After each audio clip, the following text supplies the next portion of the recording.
வணக்கம். இன்னைக்கு ஃப்ரைடேன்றதுனால பச்சரிசி மாவில் கோலம் போட்டு கலர் பொடி மீதி இருந்த கலர் பொடியை அப்படியே கொஞ்சம் கலர் கொடுத்துட்டேன்.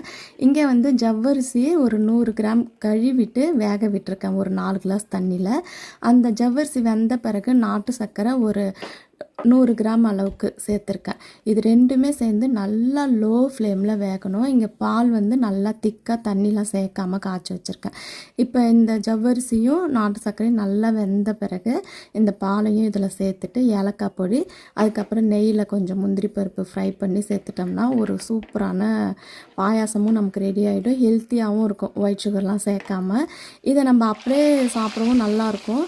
இது நல்லா ஆறின பிறகு ஃப்ரிட்ஜில் வச்சு எடுத்து சாப்பிட்றதுக்கும் டேஸ்ட்டு சூப்பராக இருக்கும். ட்ரை பண்ணி பாருங்கள். உங்களுக்கு வெயிட் லாஸ்லாம் பண்ணிட்டீங்க, மெயின்டைன் பண்ணணுன்னும் போது ஸ்நாக்ஸ்லாம் சாப்பிடணும்னு தோணுச்சுன்னா இந்த மாதிரி ட்ரை பண்ணி பாருங்கள். அப்படியே பூஜைக்குமே வச்சு செய்து முடிச்சுட்டேன்.